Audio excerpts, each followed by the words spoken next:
Hello and welcome to Stephkequestrian. This video came from a talk I did where I was discussing some of the stuff I was doing with my foal Pickles, and the talk got a little long, as mine tend to, so I'm gonna go ahead and put like a mini series out that goes over 3 of the things that I talk about.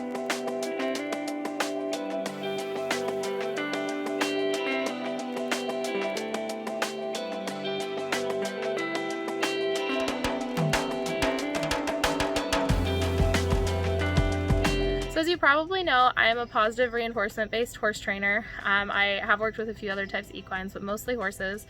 My background is in animal neurology in general, so I've trained everything from a fruit fly to working with like large mammals, as well as like birds, lizards, dogs, cats, all of that stuff. I've been a horsewoman a lot longer than I've been a neuroscientist, but when I was studying neuroscience, I was like, we train all of these animals in this like very specific way that's just based around like general learning theory, and yet we train horses totally differently.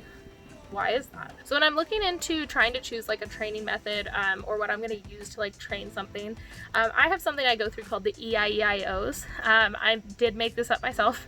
So it goes ethical, intuitive, effective, interesting, and open-minded. Number 1 is ethical, because if it's not ethical, I'm not even going to consider it.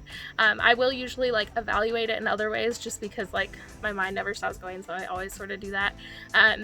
But I'm not going to care to like attempt to use it because it's not ethical. The main thing I look at when I look at if something is ethical or not is that force-based idea. So am I forcing the animal to do something? Am I violating any of their like core needs? And if it's not force-based, if I'm not violating those needs, then it's probably ethical and it's probably fine to use. The next up is intuitive. So is what I'm trying to like communicate, does it make sense? This is like when we talk about like natural horsemanship, which is one like training method. The like natural is more referring to it being intuitive. So you're like using the horse's language rather than expecting them to speak English and like know our language. And so that's the concept of like making training intuitive to the horse. Next up is effective. And this is the one I actually forget this one all the time. I try to recite the EIEIO'S and I'm like, what's the second E stand for? And I can't really remember. It's effective. And the reason I forget it is because it seems really obvious. Like, why would you try to do something if it's not effective? And like usually it's not something that I have to think about as like a professional animal trainer when I'm working with animals. I'm pretty good at like prioritizing and focusing.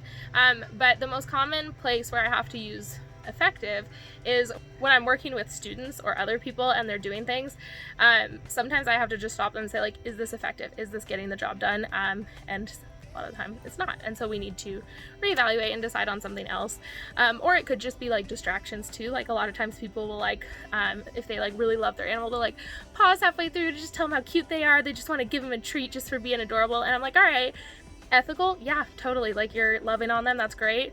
Intuitive, I guess it makes sense to them, but like effective doesn't really, not effective at teaching them what you need to be teaching them.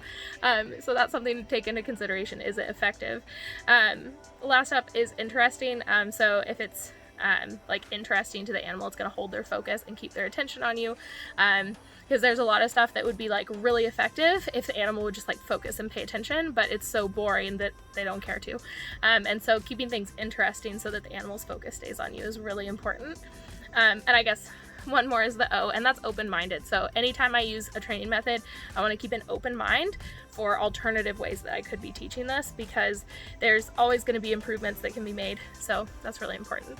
Anyways, that's the EIEIO'S, and that's what I use to sort of like evaluate training methods. And whenever I'm deciding on one, that's sort of like the process that my brain goes through. And that's just like an easy way for you to categorize it. And if you're like unsure about things, maybe you like have your doubts about a training method, or maybe you really like a training method but you can't really explain why you like it, sit down and like write out the EIEIO'S and explain like how it fits or doesn't fit. And that's a good way to evaluate like the strengths and weaknesses of a training method.